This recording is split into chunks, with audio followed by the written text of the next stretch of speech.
Hello everyone, welcome back to my YouTube channel. जैसे कि last episode में आपने देखा था, ली कांदू वहाँ गया था जहाँ उन लोगों का एक्सीडेंट हुआ था। वहाँ पे एक लड़का ली कांदू से हेल्प मांग रहा था, उसका पैर पास झुका था। ली कांदू उसकी हेल्प करता है लेकिन वो नहीं बच पाता। वो लड़का ली कांदू के ख्वाब में आ रहा था। वो लीसू का पहले वाला बॉयफ्रेंड था। इसी बात का गुस्सा था ली कांदू को, जो हर किसी से लड़ता था और पागलों की तरह हरकतें करता था। और यहाँ पे सीमोन डिस्कस कर रहा होता है अपने बॉस से कि हमें और जानकारी करनी है। और उसका बॉस उसे ये कहता है कि तुम्हारे फादर ने जो किया, अब वो नहीं हो तो मैं से फालतू में मुझसे खर्च क्यों करवा रहे हो।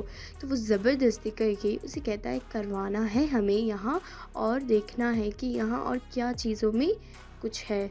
और यहाँ पे यंसु ली कांदू को ढूंढने आया था। वहाँ पे एक आदमी से पूछता है कि ली कांदू कहाँ है। तो वो उसे कहता है कि उसने रात को ही छुट्टी ली है, अब मुझे पता नहीं वो कहाँ है। और यहाँ पे ली कांदू की दादी बहुत ज़्यादा चिल्ला रही होती है, एकदम उसे पता नहीं क्या हो जाता है।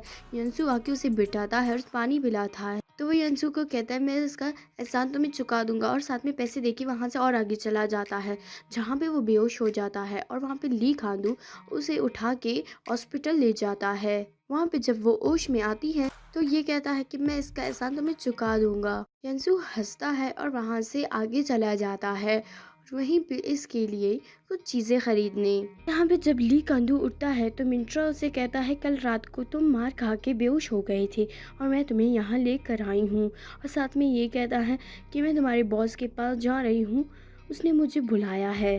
ली कांदू मिंत्रा को कहता है शायद तुम्हें मेरी बॉस पसंद है, लेकिन वो कहता है कि नहीं, ऐसा कुछ नहीं है, तुम गलत सोचते हो। तो मिंत्रा ली कांदू के बॉस के पास चली जाती हैं। वो ज़बरदस्ती करके मिंत्रा को कहती है मैं तुम्हारे गोद में सोना चाहती हूँ और तुम मेरे बालों में हाथ फेर लो। ज़बरदस्ती करवाती हैं और मिंत्रा भी करती है पैसों के लिए। तो ऐसे ही जब पैसे की लालच हो तो इंसान हर हद तक गिर जाता है।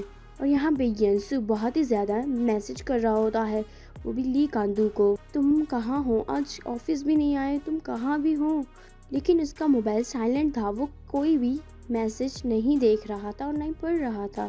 तो यहाँ पे दादी लीसू को कहता है कि तुम मेरे मोबाइल में अपना नंबर डाल दो, मैं तुम्हारा कुछ बंदोबस्त करती हूँ। साथ में ये भी पूछता है कि तुम्हारा कोई बॉयफ्रेंड नहीं। तो वो कहता है नहीं, कुछ उसके दिमाग में कुछ कुछ चल रहा था।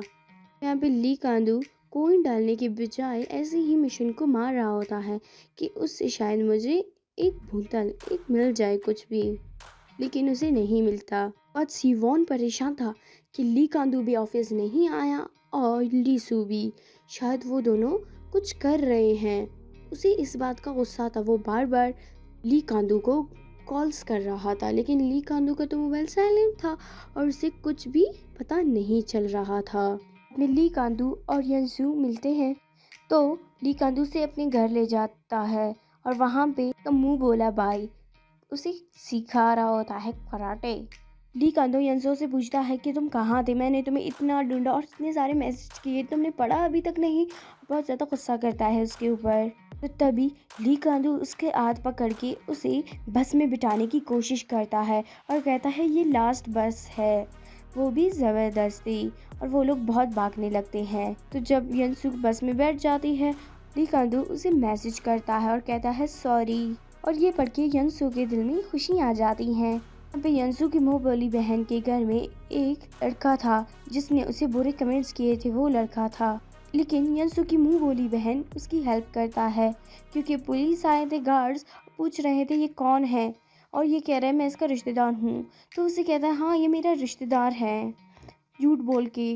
मैं वो लड़का पूछता है इससे कि क्यों क्यों मेरे लिए ऐसा किया।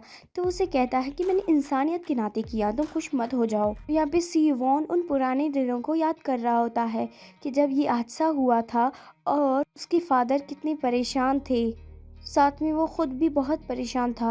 यहाँ पे सब काम कर रहे होते हैं और ऐसे ही बातें कर रहे होते हैं। ली कांदू एक लड़के से टकराता है, कहते हैं तुम यही काम करते हो। हाँ। तो यहाँ पे जब ली कांदू चला जाता है उस रूम में, तो वहाँ पे उसे उसका फ्रेंड कहता है कि तुम्हारे लिए एक लड़की आई थी और साथ में आइसक्रीम दे के चली गई है, और तुम्हारा पूछ रहा था कि तुम किधर हो, वैसे तुम किधर ही थे। तो वो उसका रिप्लाई नहीं देता और फ्रिज खोलने लगता है जहाँ पे बहुत सारे आइसक्रीम्स पड़े हुए थे जो उसके फेवरेट थे। यहाँ पे बहुत ही ज्यादा गुस्से में होकर सीवॉन की गर्लफ्रेंड जा रही होती है। यहाँ पे सीवॉन यंसू के साथ घूमने जा रहा होता है और साथ में वो लोग कॉफी पीते हैं और बहुत ही ज्यादा इंजॉय करते हैं। यंसू वहाँ उस होटल की चीज़ों की पिक्स लेता है और अपनी फ्रेंड को दिखाता है।